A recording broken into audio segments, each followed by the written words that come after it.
Vamos a poner nuestros teléfonos en silencio o apagarlos, por favor.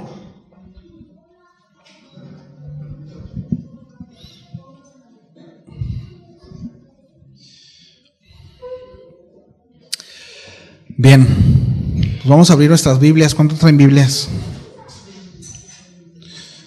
Vamos a abrir nuestras Biblias en el capítulo 10 del libro de los Hechos. Continuamos con la serie del libro de los Hechos.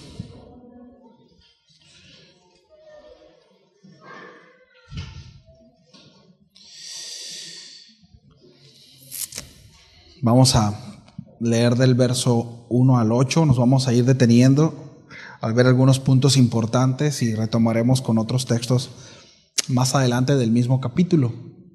¿Sí?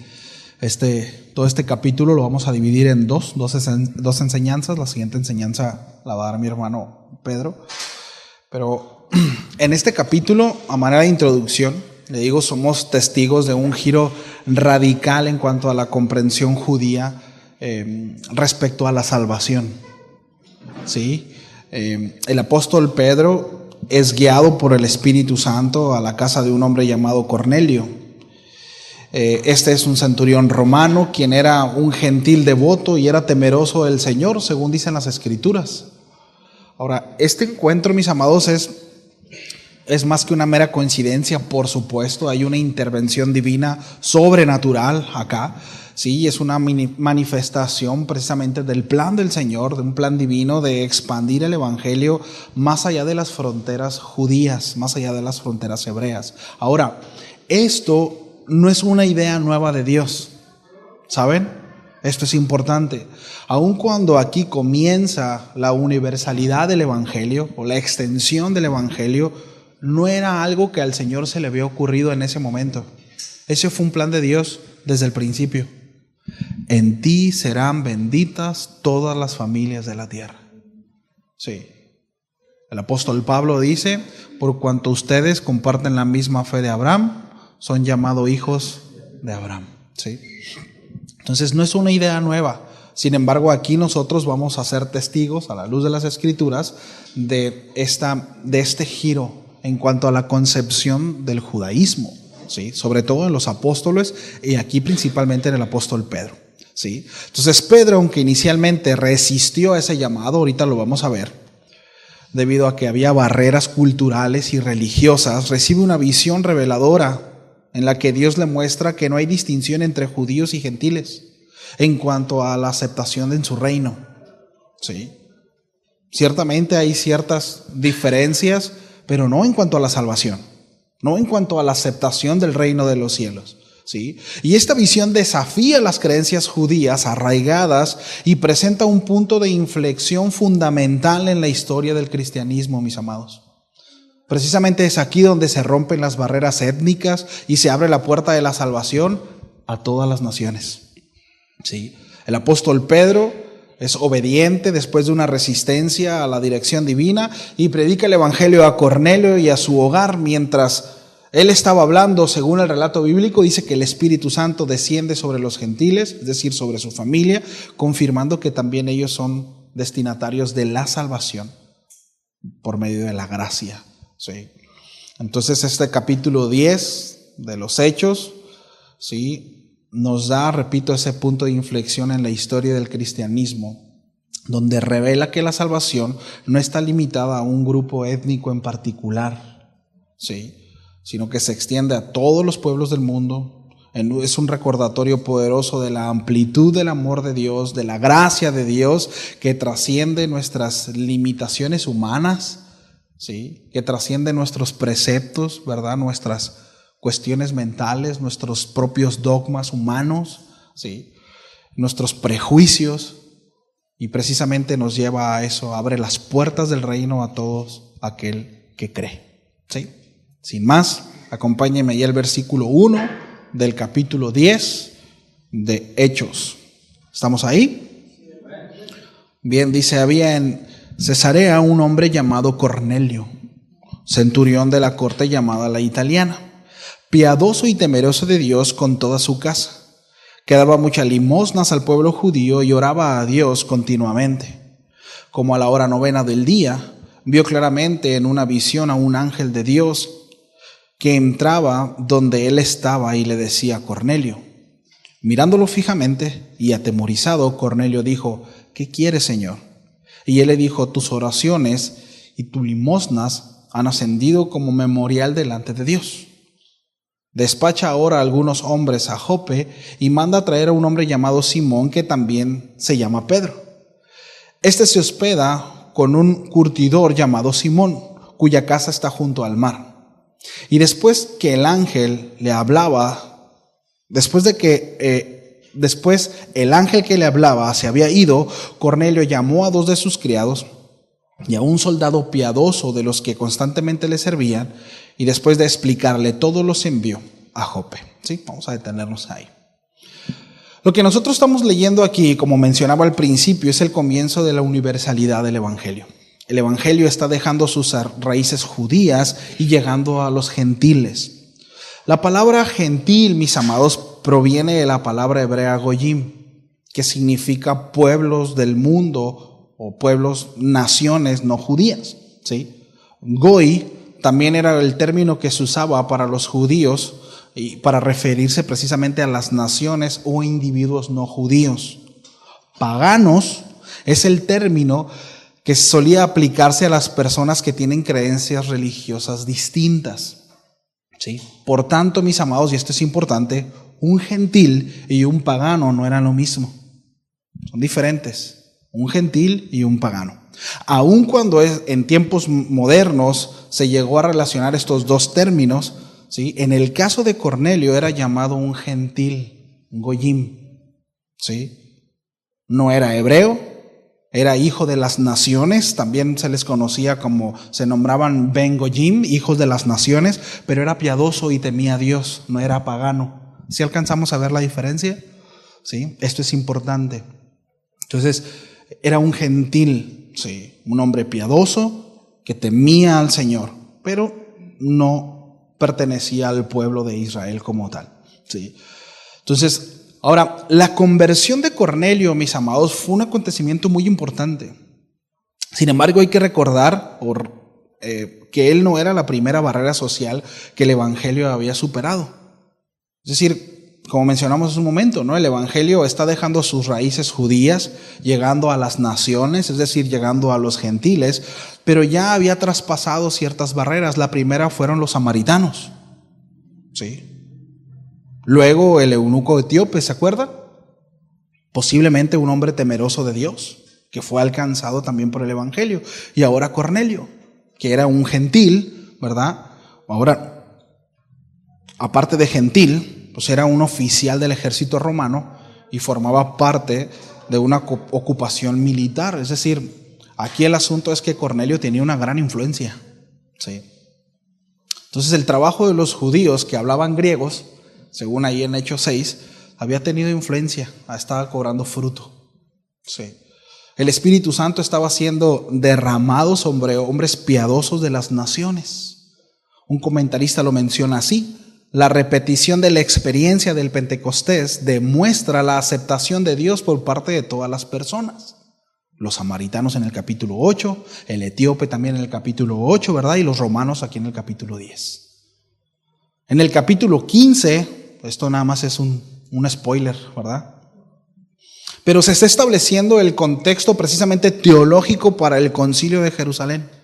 Y este acontecimiento fue una base fundamental, mis amados, de nuevo, para la universalidad de la salvación.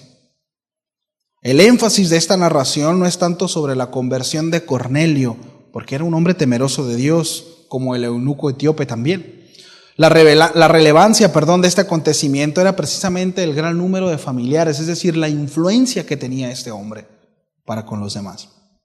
Sí. En el Concilio de Jerusalén, Pedro se refiere a este evento ahí en Hechos 15 y establece la condición para la misión del gentil en la iglesia. Dice el apóstol Pedro: Dios conoce el corazón humano y Él confirmó que acepta a los gentiles al darles el Espíritu Santo, tal como lo hizo con nosotros. Es decir, ¿cuál era la garantía de que Dios había aceptado a los gentiles? que su Santo Espíritu se había derramado sobre ellos, así como lo había hecho con los judíos. Esto es importante. Los primeros convertidos al cristianismo, por así decirlo, fueron judíos. Sí, los primeros fueron judíos. Eso está claro. A partir de aquí es cuando empieza la extensión del evangelio a los no judíos, a las naciones. Sí. Entonces, por tanto, hablar de la conversión de Cornelio, mis amados, es hablar de la preparación de un camino que trascenderá a todas las naciones. Sí, es un evento extraordinario en todos los tiempos, así como ahora, ¿verdad? Se cumple la palabra de Miqueas cuando dijo: y vendrán muchas naciones y dirán: venid y subamos al monte de Jehová, a la casa del Dios de Jacob, y nos enseñará sus caminos y andaremos por sus veredas, porque de Sión saldrá la ley y de Jerusalén la palabra de Jehová. Eso lo encontramos en Miqueas 4:2. Y hay muchos textos que hablan respecto a esto, ¿sí? Al llamamiento de las naciones al Señor, a su palabra.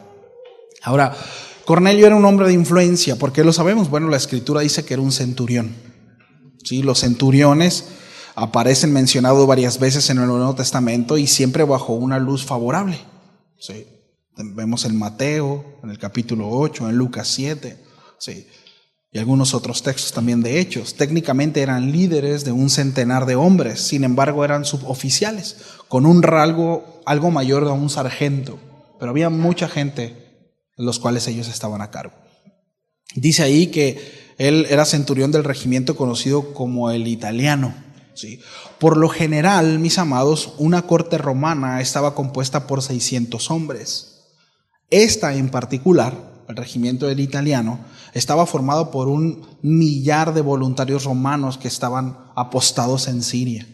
¿Sí? Era muy particular este regimiento italiano.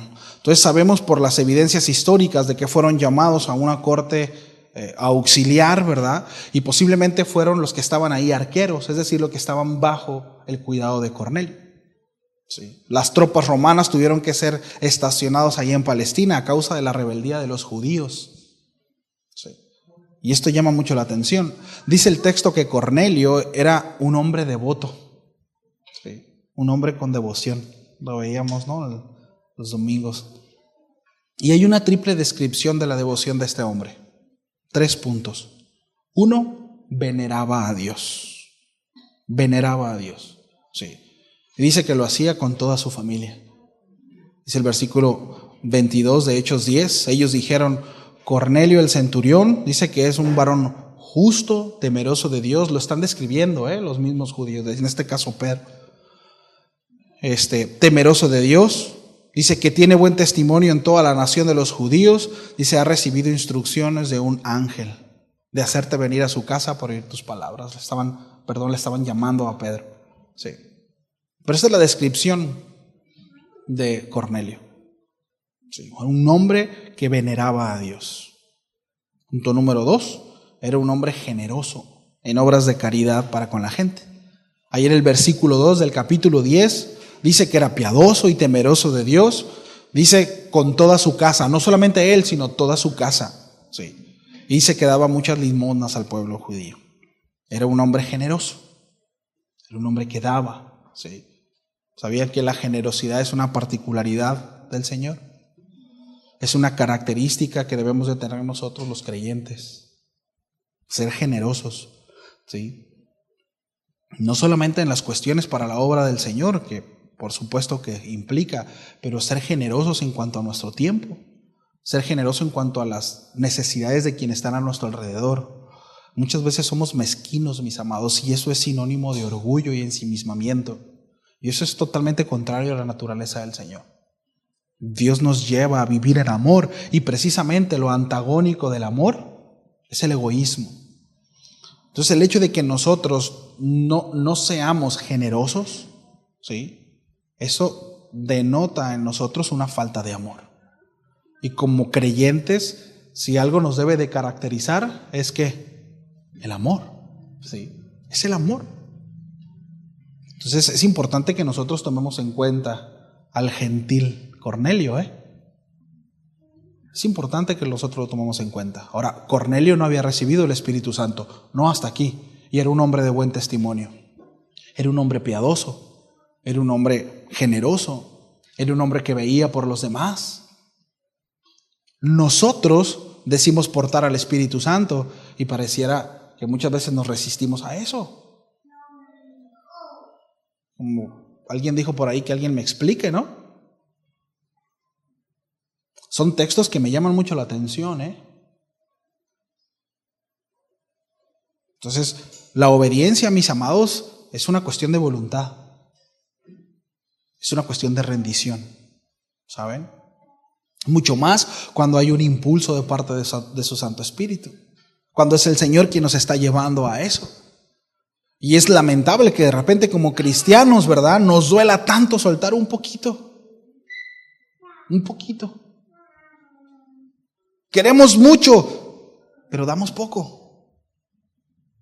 Y aplica la regla de la siembra y cosecha. Sí.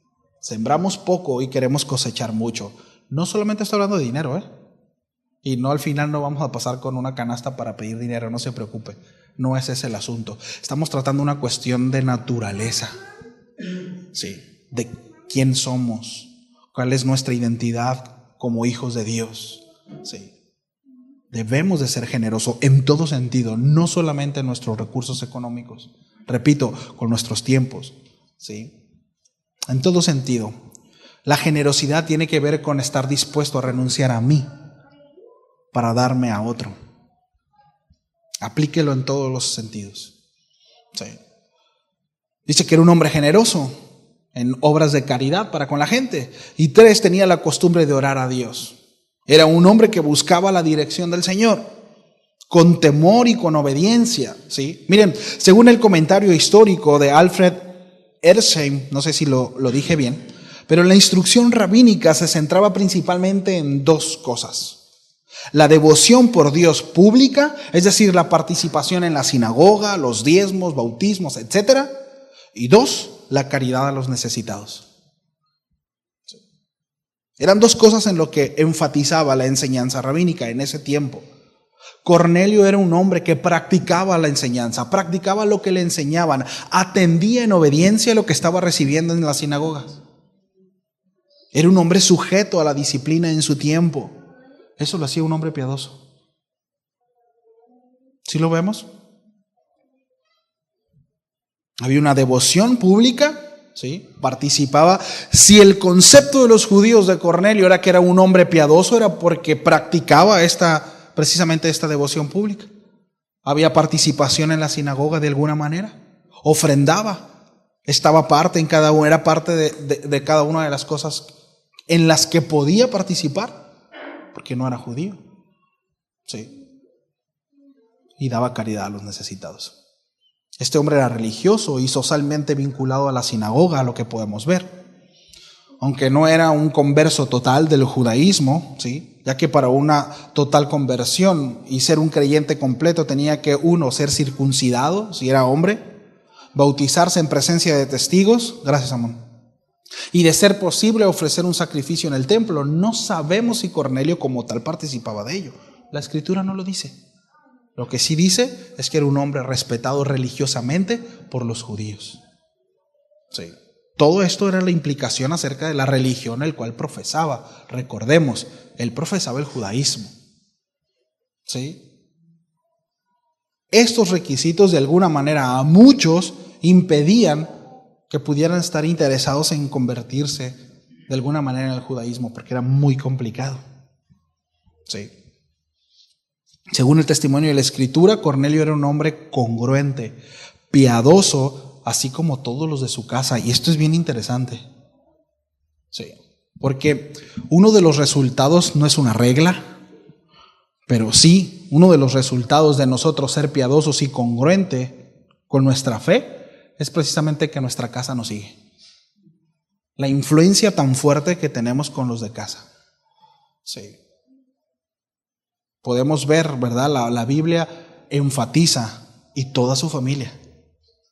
¿Sí? Era un hombre piadoso, era un hombre que oraba, era un hombre que... y toda su familia, ¿sí? Lo enfatiza. lo agrega, porque es importante. Es importante, mis amados. Nuestra casa es importante. Varones, nuestra casa es importante. Hermanas, nuestra casa es importante. Debemos de atender al Señor en casa. Sí o sí. Estoy en todos lados menos en casa. No está bien. No es bueno. Sí, no es bueno. Debe de haber un balance. Es importante. Y que Dios nos ayude en ese sentido. Creo que hemos tenido instrucción al respecto, o la mayoría de los que estamos acá. ¿Sí? Entonces, no puedo obedecer más al pastor que a mi esposa. No puedo servir más a la iglesia que a mi esposa. No puedo ser más piadoso con los hermanos que con mis hijos. No puedo. No debo. No debería ser así. Ese no es el llamado a una vida congruente. No debería ser así. Pero eso es importante y en ese sentido le animo, a manera de consejo, si lo quiere tomar, que constantemente lleguemos con nuestra esposa, nuestro esposo y que le digamos, a ver, ¿en dónde hay que ajustarnos? ¿En dónde es donde tengo que...? Porque mire, la mayoría de las veces cuando nos surge platicar con nuestra pareja es para decirle lo que yo quiero que cambie. Es para decirle lo que yo quiero que ajuste. Es para decirle que ya estoy hasta la coronilla y que necesitamos hablar sí o sí porque tiene que cambiar cosas, porque si no ya no soporto estar a su lado. Es importante que de vez en vez nosotros nos acerquemos a nuestra esposa o a nuestro esposo y digamos, mi amor, ¿cómo ando? ¿Alguna vez lo ha hecho? ¿Cómo ando? Ya sé cómo andas tú, pero ¿cómo ando yo? ¿Dónde consideras que necesito crecer? ¿Dónde consideras que necesito avanzar? Tú me conoces, tú conoces mi fe, tú conoces cómo camino. Porque podemos engañar al hermano, ¿eh? Bendiciones, varón. ¿Cómo está? Bendecido, poderoso, ¿va? Aleluya. Pero a nuestra esposa no le engañamos. A nuestro esposo no lo engañamos. Y aquí puedo levantar mis manos, ¿verdad? Y cantar y llorar. Y está bien que expresemos nuestra adoración al Señor. Para eso están las emociones. Pero salgo de ahí, ni una lagrimita, ¿verdad? Ni cocodrilo, ¿no? O cocodrila. Entonces, es importante. Llama la atención el hecho de que la Escritura habla de Cornelio acerca de su devoción por Dios y ligue, ¿verdad? Y está ligada totalmente con toda su familia, con toda su casa. Sí. No solamente él profesaba la fe, sino toda su casa. Era un hombre preocupado porque su casa viviera la fe. ¿Sí? Entonces, aquí esta es la primera mención de una familia como unidad religiosa o como unidad de fe. Es la primera vez en el Nuevo Testamento que habla de eso. En el libro de los Hechos vamos a encontrarnos con otros casos similares, donde se muestra que la fe del Padre fue siempre la fe de la familia, incluso de la familia extendida que incluía a los empleados. Y esto habla, mis amados, lo fuerte que es la influencia de un hombre, de un varón, congruente a la fe. Porque no solamente arrastra o jala a los de casa, sino también a los que están con él. Hay una influencia sí o sí en donde trabaja, con quien convive, con quien se junta, con quien platica. No anda en la secreta, pues. ¿Cuántos de la secreta andan aquí? ¿Verdad? Que nomás cristiano de miércoles y domingos, cuando voy. Pero en mi trabajo nadie sabe que soy cristiano. Es que yo predico con las obras. Sí, está bien, pero tienes que predicar con la boca también. ¿Sí? Entonces, es importante, ¿no? Dice que oraba a Dios continuamente. Hay 3 participios presentes, lo que denota una acción continua que demuestra la piedad de Cornelio. ¿Sí? Dice temiendo, dando y orando. La devoción de este hombre era cotidiana y personal, y como lo mencionábamos, era una fe totalmente pública, ¿sí? Temiendo, dando y orando. ¿Sí? Constante, no oró, no dio, no temió. Es que un día yo hice la oración de fe, un día yo fui a la iglesia, un día yo me bauticé, un día yo di, un día no, temiendo, dando, orando. Si nos damos cuenta, presente continuo, es todo el tiempo. Soy y seré siempre. Soy el mismo donde quiera que estoy. Soy el mismo, sí. Y seré el mismo por la gracia de Dios, por la misericordia del Señor, sí. Pero es todo el tiempo, temiendo, dando, orando, sí. Continuo, presente. Sí. Qué importante es esto, ¿no? Cobra sentido el orar sin cesar. Sí.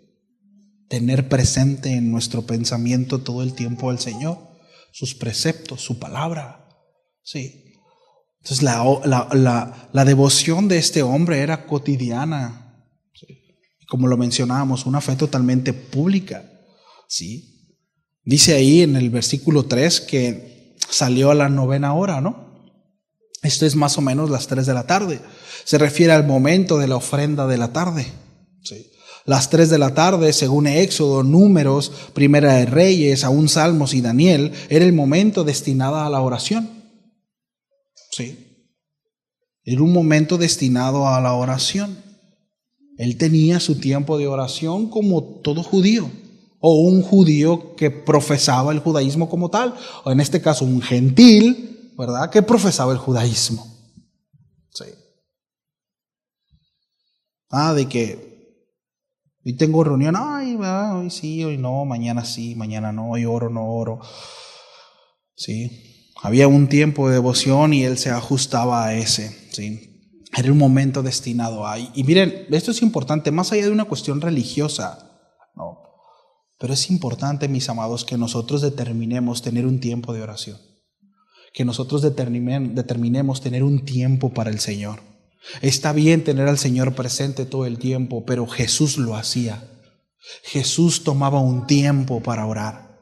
Jesús tomaba un tiempo, tomaba a los más cercanos y les decía, quédense aquí, aun cuando eran los más cercanos. Y ahí hay una muy buena enseñanza. Aún los más cercanos no deben de estar en el lugar íntimo con Dios, porque es una relación personal. No es que yo oro todos los días con mi esposa, qué bueno, sígala haciendo.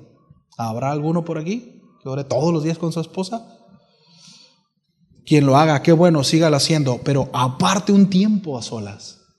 Es importante, un tiempo a solas con el Señor, porque hay pruebas que son personales en nuestra mente, en nuestro corazón, en donde tenemos que librar esas batallas en la presencia del Señor.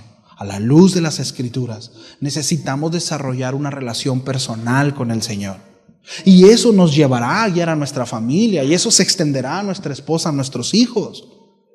Pero sí o sí necesitamos apartar un tiempo. Es muy triste, sobre todo se da en mujeres, que la relación con Dios tiene que ver con el marido. Tiene que ver con el marido. Y ciertamente el marido es el que debe ir al frente. Hablando general, ¿verdad? Por si quienes tienen la dicha de que su esposo venga a la iglesia. El marido va por enfrente, sí o sí. La demanda es que el marido sea líder. La demanda es que el marido, pero de repente se puede justificar el hecho, pues mi marido es el que anda, mi marido, y viceversa. Ahí mi esposa ora por los dos. Ahí mi esposa ora por mis hijos. Necesitamos, mis amados, desarrollar una relación personal con el Señor. Sí o sí. Repito, no es una cuestión religiosa, no a manera de religión, pero sí a manera de devoción, de reconocer una necesidad personal, de ser guiados por Dios, de recibir instrucción, de ir a las Escrituras y meditar en ellas. No, ya estudié, me aventé una enseñanza. Eso no es estudiar, Y al rato ando argumentando lo que el pastor dijo, a quien escucho. ya sea de aquí o donde sea. Pero mis argumentos teológicos tienen más que ver con lo que alguien más dice o con lo que alguien más estudió, argumentó y... ¿Me explico? No, mis amados. Y no digo que está mal que escuchemos a un predicador, no digo eso. Pero es importante que nosotros tengamos nuestros tiempos. Que nosotros estudiemos la palabra, que nosotros oremos, que busquemos una dirección precisa del Señor. Sí, es importante.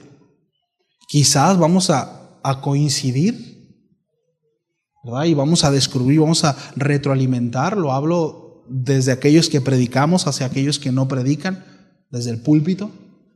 Y se va a enriquecer y el Señor nos va a llamar, ¿verdad? Y nos va a llevar por un camino. Pero es importante, mis amados, que no se quede con lo que escucha. Tiene que desarrollar una relación personal con el Señor.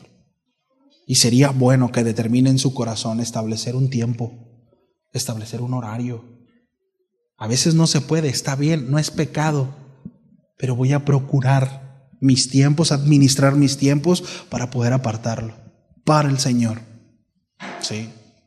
Ahora, no viene aquí al caso, pero tiene que ver, ¿no? Que es un tema que seguramente después vamos a tomar aquí en cuanto a la congregación, pero lo mismo de repente se ha tenido en poco el ayuno más allá de una cuestión religiosa y hacerle una manita, ¿verdad? O intentar hacer una manita de coche al Señor, obligarlo al Señor a que haga lo que nosotros queremos, tiene que ver con eso, con dominio propio.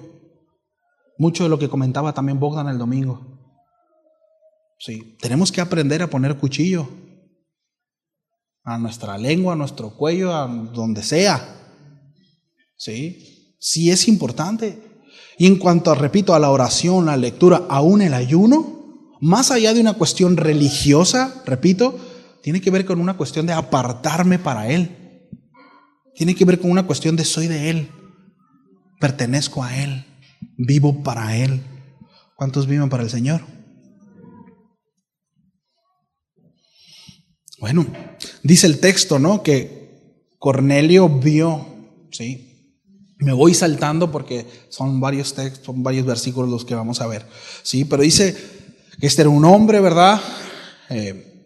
Devoto, era un hombre congruente a su fe, aún su casa, ¿sí? Y dice que él vio claramente o detenidamente vio en los evangelios, el adverbio phaneros, que es la palabra que se usa, establece las posibilidades para hacer abiertamente o en público una condición, ¿sí?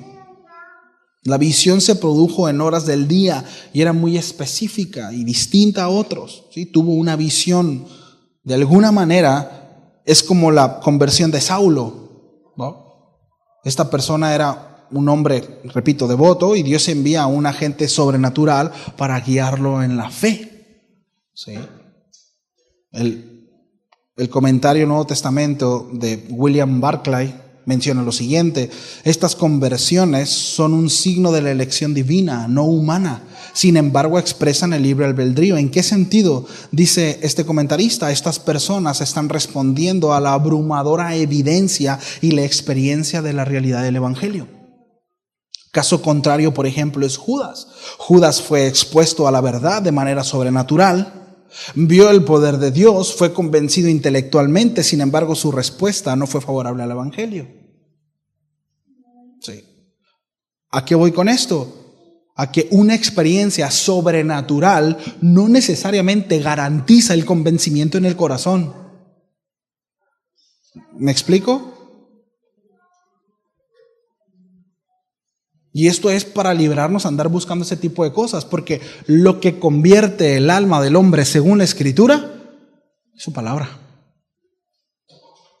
Es su palabra. Ahora, al final, repito, Cornelio decidió. Vemos, por ejemplo, al apóstol Pedro también, ahí lo vamos a ver ahorita, cómo resiste, pero al final obedeció. Y es donde vemos la bendición del Señor, ¿no? Y hay un trato muy específico, ¿sí?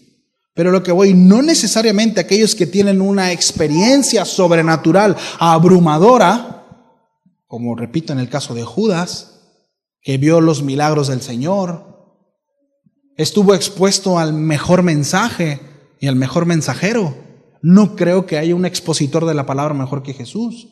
No creo que haya un mejor predicador que Jesús. No creo que haya un mejor pastor que Jesús. Él es el buen pastor. Estuvo expuesto a todos esos elementos sobrenaturales.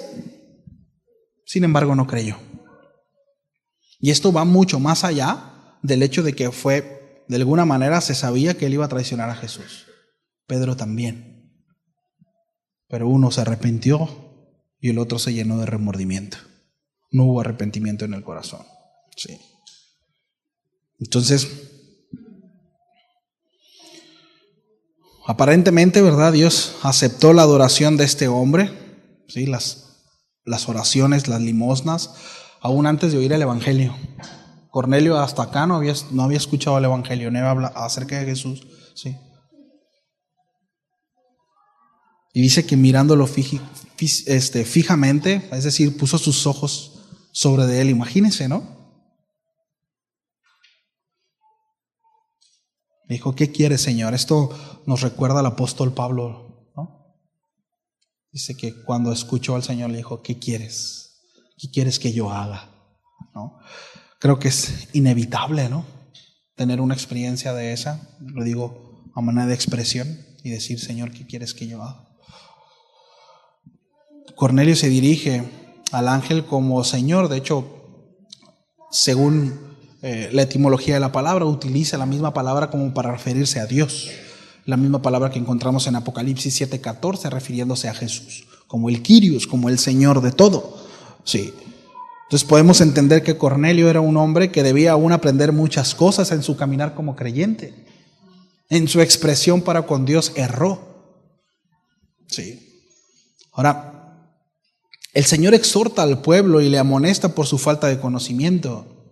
Sin embargo, mis amados, Él considera nuestra inmadurez y sabe cuando somos neófitos. Son dos cosas distintas, porque ser neófito no es un pecado.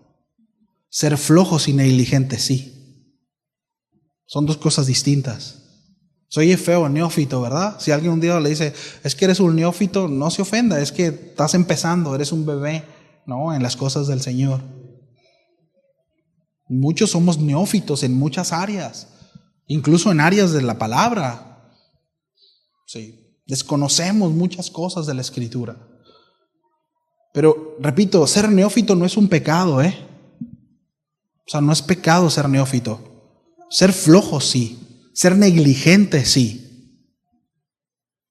Que nos tengan que andar arreando, eso sí es un pecado. Son dos cosas distintas. Entonces, el Señor señala la negligencia y la pereza como desobediencia, mis amados. El Señor dice, ¿verdad? Mi pueblo por falta de conocimiento perece. Por falta de conocimiento perece. Entonces, Cornelio vemos que quizá no tenía la mejor teología respecto a la expresión, ¿no? Refiriéndose al ángel como a Dios, pero era un hombre que el Señor ya había puesto su mirada en él. Y tenía planes para él y su casa, porque había un corazón, el cual el Señor quería tomar para sí. Y eso es lo importante, nuestro corazón. Repito, no estamos apelando a la negligencia de la falta de conocimiento, pero es bien importante el corazón. Porque por otro lado, mis amados, el hecho de el conocimiento excesivo sin la aplicación a la vida es algo reprobable. Eso es sinónimo de orgullo. O terminaremos envaneciéndonos. Sí. Entonces, no seamos cabezones, ¿no? Llenos de información. Que la cabeza y el corazón estén creciendo al mismo tiempo. Sí. Ahí en buceo, los reguladores lo que hacen precisamente es eso, debido a la presión. Si nosotros lógicamente entre más profundidad vayamos ganando, hay mayor presión, ¿sí? Y los pulmones se van haciendo cada vez más pequeños. Lo que hace el regulador es precisamente meter la fuerza necesaria, la compresión necesaria para que los pulmones se mantengan del mismo tamaño, es decir, del tamaño necesario para que nosotros podamos respirar. Si ese regulador no sirve, pues lógicamente Se comprimen los pulmones y no podemos respirar. Entonces, el asunto de la bajada es esa, pero cuando nosotros subimos, si nosotros no sacamos el aire, no subimos a la velocidad necesaria, acá mi hermano Pedro me puede hacer mentir si, más bien, ¿cómo es? Tú sabes. Si estoy echando mentiras, me dices, pues. Si nosotros subimos sin sacar la respiración o el aire comprimido que está entrando, ¿sí? Si nosotros no lo hacemos en el tiempo correcto y de la manera correcta, nuestros pulmones pueden expandirse más, se puede perforar un pulmón. Es decir, es necesario el regulador para que nuestros pulmones se mantengan en el tamaño necesario, ya sea estemos a 5 metros o estemos a 50 metros. El pulmón siempre se mantiene en el mismo tamaño gracias al regulador. Eso es lo que hace el Espíritu Santo, mis amados. Hay un problema si la cabeza está más grande que el corazón. Sí, si el corazón está una pasita y una cabezota, no. El Espíritu Santo nos lleva a regularnos, que nuestra cabeza está del mismo tamaño del corazón. Si sabemos mucho que nuestro corazón está igual de grande. ¿Sí? No sé si se entendió la ilustración. Entonces, por eso es importante cuando nosotros vayamos a la Escritura, que vayamos a ella con la motivación correcta. No vayamos para ganar debates, ni... Ahora, si se encarga de debatir, está bien, prepárese para el debate, ¿no? Esa es otra cosa. Pero no para ganar alegatas, ni para decir que yo sí sé, o sé más que tú, ¿sí? Que sea una motivación correcta. Y esta es bendecir a otros, edificar a los hermanos. Y por supuesto, mi vida, ¿no? Principalmente, por ahí empezamos. Entonces, dice que Cornelio fue obediente a la voz del Señor. Dios le llamó y fue obediente. Y esto ya lo hemos mencionado en otras ocasiones y ahorita lo voy a volver a tocar de igual manera, pero muchas veces nosotros decimos, Señor, quiero escuchar tu voz. ¿Cuántos quieren escuchar la voz de Dios? Decimos, Señor, quiero escuchar tu voz, dame una instrucción, Señor. Yo quiero hacer tu voluntad, ¿verdad? Bueno, y cuando recibimos la voz de Dios y recibimos la instrucción de Dios, ¿cuántas de esas veces hacemos caso a la voz de Dios? ¿Cuántas de esas veces seguimos la instrucción? Porque no es solamente recibir la instrucción de Dios, mis amados. No solamente es recibir la palabra de Dios. No solamente es saber qué es lo que Dios quiere, sino estar dispuestos a obedecer su voz. Estar dispuestos a obedecer lo que Dios nos está pidiendo. Y eso es lo complicado. Sí. Dice que él llamó, ¿verdad?, a sus siervos y a uno de sus soldados devoto. Interesante que también hagan énfasis en este soldado piadoso, ¿sí?, de su confianza. Y aquí es un grupo de 3, ¿no? El versículo 19 solo menciona a 2 de ellos y es posible que el soldado fuera un guardia y le hablara a los 2 sirvientes de la casa, ¿no? Pero alguien de confianza, alguien cercano, recibió la instrucción, extendió la instrucción dada de Dios, Cornelio, a alguien de confianza y alguien que sabía que iba a obedecer la instrucción, ¿sí? Cornelio involucró en su fe a su familia y amigos. Este hombre vivía lo que creía. Una comunidad entera pudo venir a la fe en Cristo precisamente por medio de él. Sí. Ahora, ¿cuán relevante, mis amados, es nuestro testimonio? Porque precisamente esta influencia que nosotros podemos ver en Cornelio fue lo que llevó a la expansión del Evangelio. Entonces, es importante que nosotros veamos cuán relevante es el hecho de que nosotros seamos trascendentes con quienes están a nuestro alrededor. Es importante. Yo he platicado con algunos de ustedes y sé que es el deseo de muchos. Han manifestado, ay, pastores, que a mí me gustaría que viniera mucha gente, pero ¿cómo van a venir si no predicamos? Ahora, de repente, miren, y tengan mucho cuidado con esto. Tengan mucho cuidado con esto. Pero de repente tenemos el deseo de que los de las otras iglesias se vengan para acá. Y hay como que una necesidad de convencer a los otros de que están mal y nosotros estamos bien. Predíquele al que no conoce. Predique el evangelio. Predique el mensaje de arrepentimiento. Pero de repente puede haber ese patrón de querer convencer a los de las otras iglesias que nosotros sí estamos bien y ellos están mal. Eso no es evangelizar, mis amados. Ahora, si alguno anda de preguntón, usted diga la verdad y pues el Señor hace la obra. Si Dios lo trajo de otra congregación, gloria a Dios por eso. El Señor lo iluminó, qué bueno. El Señor tendrá su tiempo para otros. Prediquémosle a aquellos que no conocen del Señor. Busquemos que la palabra de Dios trascienda en aquellos que no conocen. Obedezcamos el mandamiento de Dios. Algunos dicen, es que no sé cuál es el propósito de Dios. Tienes un propósito claro, creyente, ir y predicar a todas las naciones, enseñándoles que guarden las cosas que os he enseñado y que se bauticen. ¿Qué más propósito queremos, mis amados? ¿Qué más propósito queremos? Es que yo no soy evangelista, pastor. Esa es una encomienda para todos, Entiendo que hay a quienes se les da más de una u otra manera, pero es una encomienda para todos. Es decir, debe de haber esa carga en el espíritu del creyente de que Cristo sea predicado y sea alcanzado a toda alma. ¿Cómo la ve? Y para eso es muy importante nuestro testimonio, por supuesto. La influencia que podamos tener con quienes están a nuestro alrededor. Dice el versículo 9. Al día siguiente, mientras ellos iban por el camino y se acercaban a la ciudad, Pedro subió a la azotea para orar, cerca de la hora sexta. Y tuvo un gran hambre y quiso comer, pero mientras le preparaban algo, le sobrevino un éxtasis. Y vio el cielo abierto y que descendía algo semejante a un gran lienzo.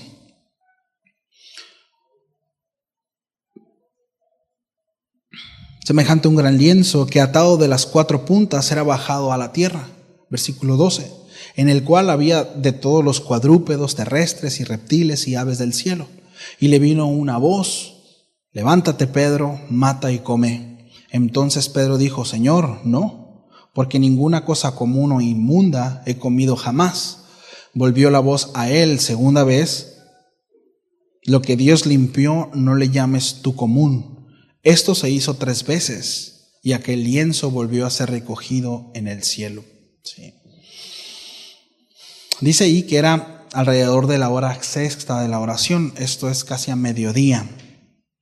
Según el comentarista William Barclay, dice que los fariseos habían añadido al mediodía otro momento apropiado para la adoración. Es decir, este tiempo era una cuestión añadida a la ley mosaica y a la ley que encontramos nosotros en Levítico. Es decir, habían añadido a la instrucción de Dios, ¿sí? Un tiempo más para la oración y ofrendas al templo. ¿Y a qué voy con esto, mi amado? Y es que al parecer Pedro actuaba bajo las tradiciones de los ancianos al cumplir con la oración del mediodía. ¿Sí? Y esto nos habla de cuál asentado en él estaban las tradiciones de los ancianos. Aun cuando Pedro caminó 3 años junto al maestro, no fueron suficientes para terminar de limpiar todos los conceptos erróneos que anidaban en su mente. No digo que las enseñanzas de Jesús no fueran suficientes. No digo que el maestro no fuera suficiente. Digo que aún había cosas que el Señor tenía que tratar con el apóstol Pedro, aun cuando caminó 3 años con el Señor. ¿Sí? Y no sé usted, pero esto a mí me da esperanza. A mí me da esperanza. ¿Cuánto tiempo? El tiempo que sea necesario. El asunto es el corazón. ¿Sí? Entendemos que el apóstol Pedro fue tratado de una manera muy particular a los demás apóstoles. ¿Sí? Tiene que ver con soberanía de Dios, tiene que ver con la necedad en este hombre, ¿verdad? Tiene que ver con su contexto, tiene que ver con todo. Pero a mí me da esperanza. Pedro, después de caminar 3 años y ser uno de los más cercanos de Jesús, aún tenía que aprender cosas. Aún había cosas que no había entendido. Ahora, no solo el Espíritu Santo lo amonesta, sino más adelante vemos cómo el apóstol Pablo también le pega una regañada. Le dice: a ver, espérate, compadre, cuando andas con los judíos te comportas como judíos, pero acá con los gentiles sí, muy compadres, muy cuates, pero nomás llegan tus compas judíos y los echas de menos, los tomas en menos y los menosprecias. Es decir, todavía después de esto, Pedro tuvo que seguir aprendiendo, porque había cuestiones, había una religiosidad en el corazón de Pedro que tenía que ser tratada por el Señor. Repito, a mí me da esperanza, porque todos de alguna manera tenemos religiosidad en el corazón. Hay argumentos que están anidados en los pensamientos que van en contra de lo que Dios establece. Por eso el apóstol Pablo dice que debemos llevar cautivo todo pensamiento a la obediencia a Cristo. Es decir, yo pienso esto, bueno, ¿qué dice la palabra? Sí, pero es que yo pienso esto y siempre he pensado esto y así tiene que ser. ¿La palabra de Dios lo dice? No, pero es que así es como debe de ser.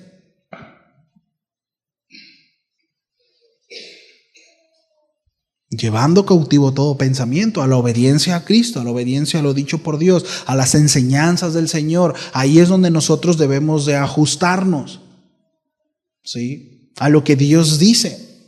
De nuevo, Pedro caminó con el Señor, fue exhortado por el Espíritu Santo y después el apóstol Pablo también le pegó una regañiza, ¿no? Le llama la atención. Bueno, esto nos habla del proceso del creyente. Un hombre que ama al Señor, apasionado por Dios, pero todavía cosas que tiene que aprender, así como usted y como yo. Sí, hay cosas que estamos aprendiendo, que necesitamos aprender. Hay telarañas en la cabeza, ¿verdad?, que tienen que ser barridas, pero solo a través de su palabra, y su Santo Espíritu es quien nos ayuda con eso. Si no somos dóciles a su palabra, si no somos dóciles, mis amados, al Señor, ahí van a estar y van a pasar 75 años y van a quedarse ahí, porque ¿cuántos saben que las telarañas, si no se barren, crecen? No se quitan solas. Y la arañita que hizo la telaraña, a lo mejor esa se va a morir, pero va a llegar otra y va a seguir haciendo nido, y cada vez van a ser más telarañas. Pero eso es importante, cuando identifiquemos una telaraña, quitarla. Hay un pensamiento que nosotros sabemos que no se conforma a lo que Dios dice, quítelo, arránquelo, no se espere, porque eso, mis amados, después le va a tronar en la cara. Es que yo sé que soy así. Para ello Dios está tratando. No seas condescendiente con tu pecado. No seas condescendiente con tu pecado. No, pues aquel está peor, yo estoy mal, pero aquel está peor, así que tengo chance. No hay chance. No hay chance. No podemos, mis amados, acariciar el pecado y decir, bueno, está chiquito este pecado, ay cosita, ay que se quede. No, porque después crece, mis amados, y nos devora. ¿Sí? ¿Recuerda lo que le dijo el Señor a Caín? El pecado está a la vuelta. O sea, ojo, si bien hicieres, ¿acaso no serás recompensado? Porque ha decaído tu semblante. El pecado te acecha. Entonces no tratas eso, vas a hacer algo terrible. Terminó matando a su hermano. Entonces, si no tratamos, mis amados, cosas, terminaremos matando gente, o sabrá Dios qué otra cosa. Sí. Entonces, dice la palabra que tuvo hambre, y mientras esperaba, el apóstol Pedro le sobrevino un éxtasis, ¿sí? Cayó como en un trance. Literalmente la palabra es fuera de sí mismo, o fuera de sí. Y esto habla acerca de cómo es que el Señor tenía que tratar al apóstol Pedro, ¿sí? Esta expresión es usada frecuentemente para expresar un asombro, ¿sí? Ahora, en este versículo, así como en el capítulo 11, verso 5, en el 22, verso 17 también, indica un estado mental semiconsciente que le permite a Dios hablar al subconsciente del hombre. Y esta es una palabra distinta de la que utiliza el versículo 3 para describir la visión de Cornelio. Fue diferente la visión. Cornelio no entró en ese trance como el apóstol Pedro, ¿sí? Ahora, la palabra habla acerca de esto y vemos ahí, repito, el trato específico que Dios tiene con el apóstol Pedro, porque había muchos argumentos en su mente y en su corazón que tenían que ser desechados. Así como Dios llama al apóstol Pablo de una manera muy particular y no vemos otro llamado como ese, precisamente porque son necesarios ese tipo de encuentros. Así como Dios trata con usted de una manera muy particular que conmigo. Esto no significa que tenemos que andar buscando entrar en trance para que Dios nos hable. Si Dios quiere, lo hará porque es Dios. Me explico y lo digo para librarnos de ese tipo de cosas, porque solemos buscar mucho ese tipo de experiencias, porque son atractivas a la carne. Esto tiene que ver con soberanía y con un trato específico, así como Dios está tratando con usted de manera muy específica, así como conmigo. Dios no nos trata igual. Y esto no tiene que ver con que uno sea más importante que el otro. Es porque nos conoce. Los que somos papás sabemos eso, ¿verdad? Que tenemos más de 2 hijos. Los hijos son distintos y se tratan distinto. Crecen en la misma casa, bajo los mismos principios, las mismas instrucciones, pero son distintos y tienen tendencias en el corazón diferentes y se tratan diferente. Pero no amamos más a uno que a otro. Así es el Señor con nosotros. Señor, ¿por qué me tratas a mí así y a Él no? Porque tú eres diferente a Él. Porque el trato que tengo con Él no es el mismo que contigo. ¿Cómo la ve? Eso nos libra de celos y expectativas erróneas y atorarnos en el corazón cosas que después se hacen un engrudo ahí y al rato el Señor hasta se aleja y dice, ya no voy a tratar contigo, ¿no? Por cabezón. Porque también pasa. También pasa en donde Dios dice, bueno, continúa por ahí y ya que andes, ya que tu corazón sea dócil, entonces entro. Ahorita pues date. Y también tiene que ver con la misericordia del Señor. Sí. Dice que dentro de la visión, ¿verdad? Que sobrevino un éxtasis, ¿sí? Y habla acerca de cielos abiertos. Dice que el cielo se abrió. Literalmente significa cielo abierto, ¿verdad? Y muchos comentaristas expresan que esta expresión es de un gran peso de relevancia, ¿no? Y de revelación respecto a lo que estaba por comenzar. El mensaje del Evangelio llegaría hasta el último rincón del mundo, ¿sí? Es decir, los cielos se abrieron y continúan abiertos para los hombres, para todos, ¿sí? Durante mucho tiempo estuvo cerrado. El hombre se había encargado de cerrar el cielo, no Dios.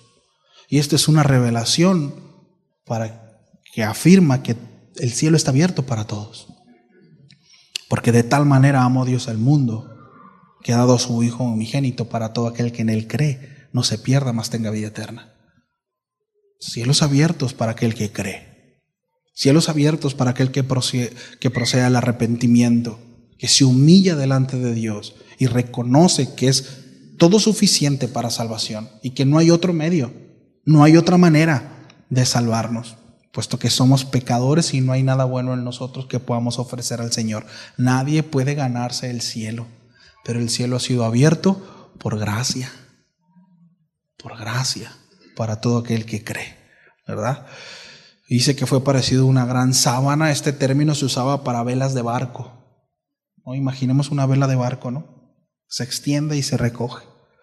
Dice que hubo toda clase de cuadrúpedos, como también reptiles y aves en el cielo. Estos animales se encuentran tanto en Génesis 1 como en el capítulo 6 al 20 y se compone de animales limpios e inmundos de acuerdo a las legislaciones alimentarias de Levítico. Es decir, aquí había tanto animales puros como impuros, ¿sí? Estaban ahí mezclados, no había diferencia en la visión de Pedro. Entonces, la visión de Pedro, ¿verdad? De lo que estaba viendo, ¿verdad? Esta sábana descendiendo del cielo con animales impuros y puros representa el mensaje de Dios, que no debe de considerar a ningún ser humano como impuro o indigno de recibir el Evangelio debido a su origen étnico o cultural. Sí.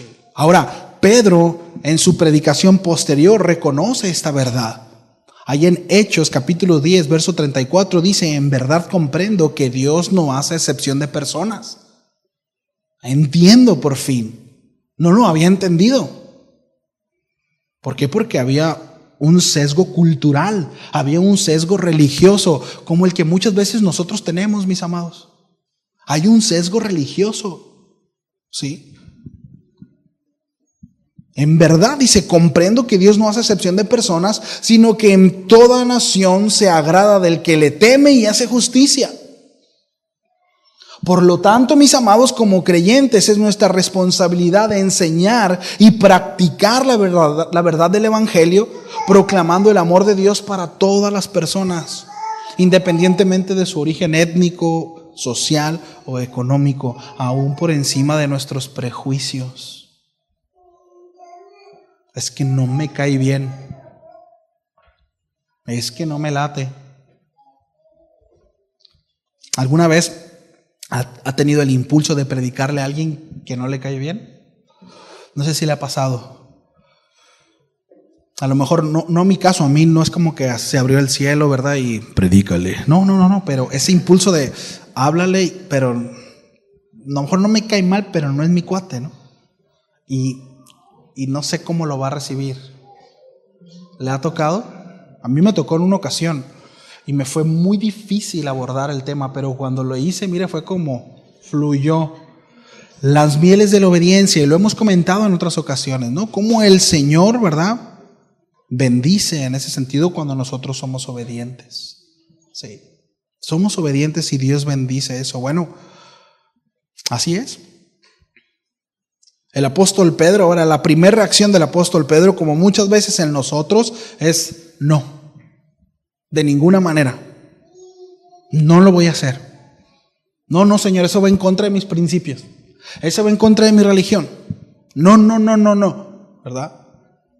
De ninguna manera, jamás he comido nada impuro o inmundo, Señor, me voy a contaminar.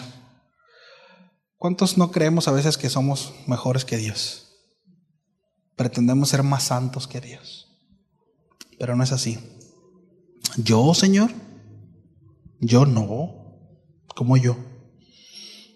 Repito, Pedro todavía estaba luchando contra su ortodoxia judía, ya que sus acciones se basaban precisamente en Levítico 11. Sin embargo, Jesús parece tratar específicamente esta cuestión en Marcos capítulo 7, ahí en el versículo 14, específicamente en el versículo 19. Vamos para allá, por favor. ¿Me ayudan con el piano?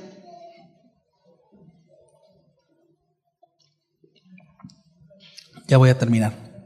Meditas eso que puse por aquí.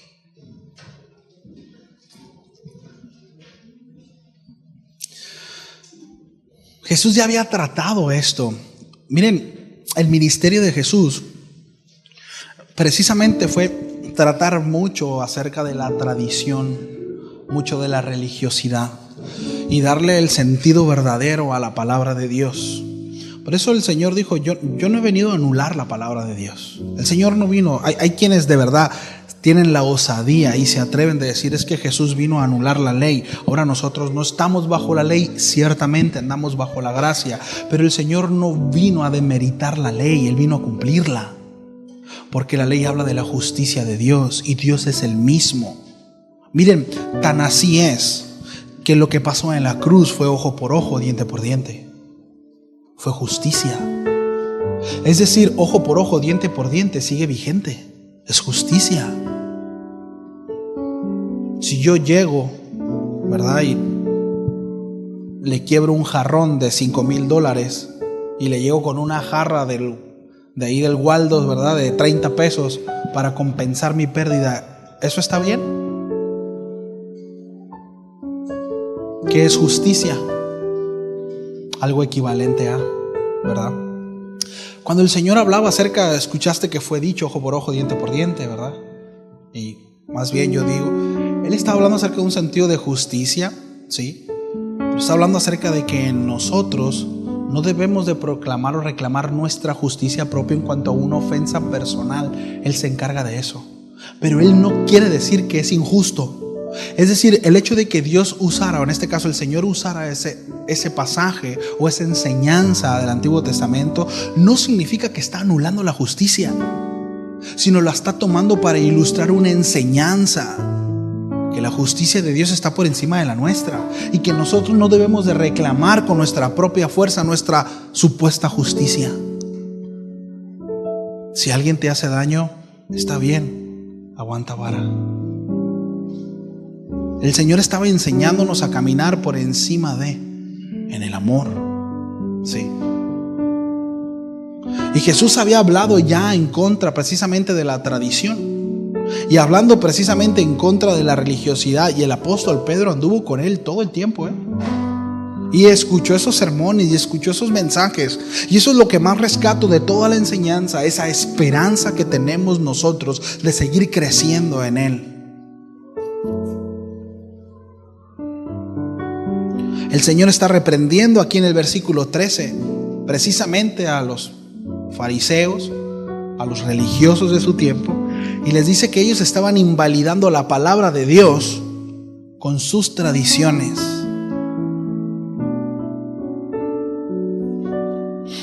El versículo 14 dice: y llamando así toda la multitud les dijo: oídme todos y entended, nada hay fuera del hombre que entre en él que le pueda contaminar, pero lo que sale de él, eso es lo que contamina al hombre. Si alguno tiene oídos para oír, oiga. Cuando se alejó de la multitud y entró en casa, le preguntaron sus discípulos sobre la parábola, y él les dijo: ¿también vosotros estáis así sin entendimiento? Y Pedro siguió sin entendimiento. ¿No entendéis que todo lo de afuera que entra en el hombre no lo puede contaminar? Dice: porque no entra en su corazón, sino en el vientre y sale a la letrina. Eso decía, haciendo limpio todos los alimentos. Ahora, el énfasis de Jesús, mis amados, ¿qué es? Es el corazón. Es el corazón. Si alguno se abstiene de algún alimento, bien hará, pero con el corazón correcto. ¿Sí? Si alguno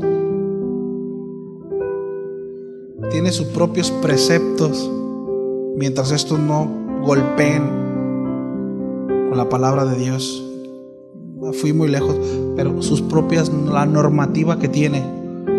Yo a mis hijos, no sé, no los dejo ver tal cosa, y volteo a ver a todos los niños que sí lo ven con un corazón de superioridad. Ya lo que está haciendo con su hijo no está bien. ¿Me explico?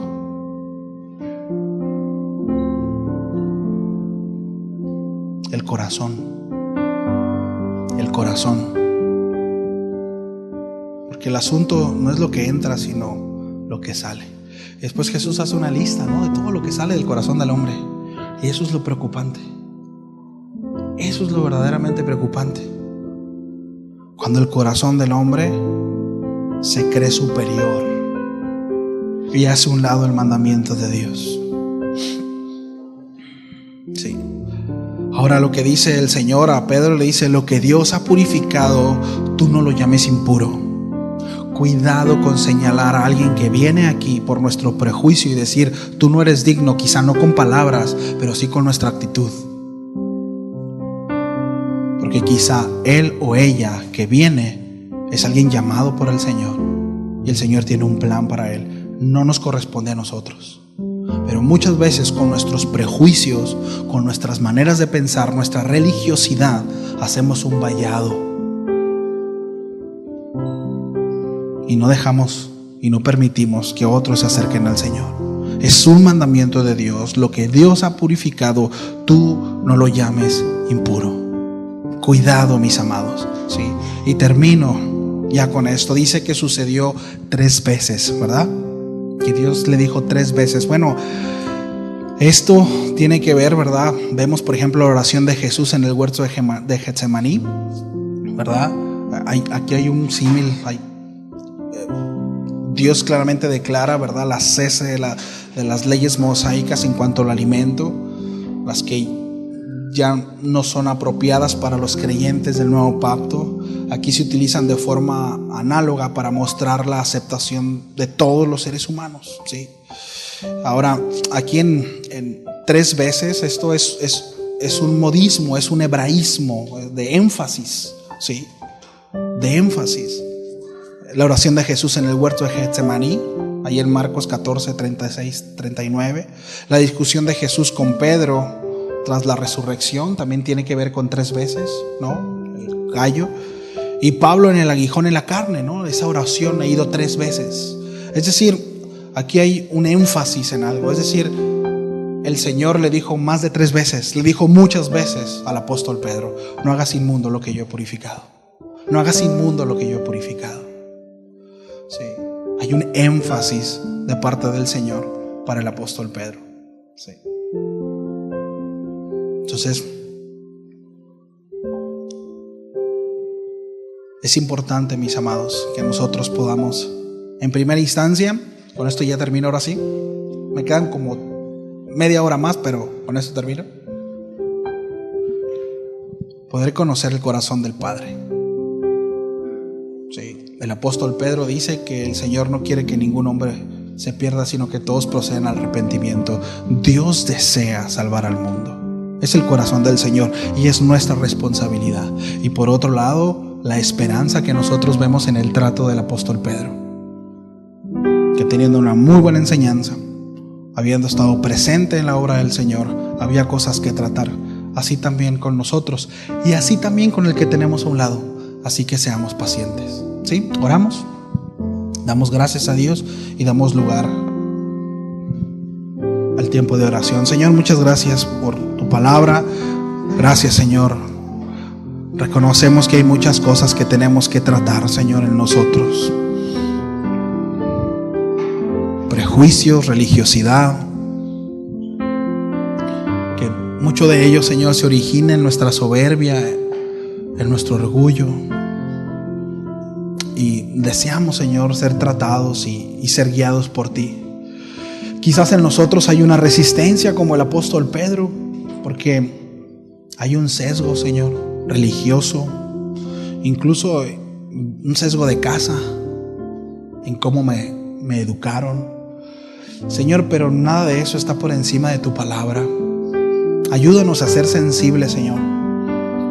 Ayúdanos a juzgar justamente. Ayúdanos a separar la verdad de la mentira. Ayúdanos a hacerlo de manera piadosa, con un corazón inclinado a ti y no a nosotros mismos, Señor. No buscando la complacencia ni buscando la superioridad, sino buscando hacer tu voluntad.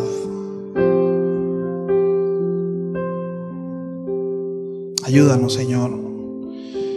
Y gracias en el nombre de Jesús.